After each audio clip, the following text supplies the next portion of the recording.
На Амгинской станции натуралистов каждый сезон изготавливают собственный чай из лекарственных трав.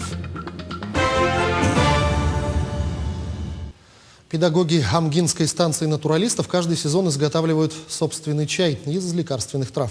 В состав входят различные виды трав и кустарников, полезных для здоровья человека, таких как ромашка, мята, полынь, пижма и многие другие.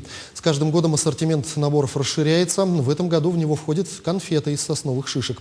Помимо этого на станции производят различные сиропы и варенья из плодовых культур, которые планируют также добавить в чайные наборы. Во всем этом педагогам помогают воспитанники станции, практикуют изготовление чая на дому и участвуют в научно-практических конференциях. Мы очень много собирали летом.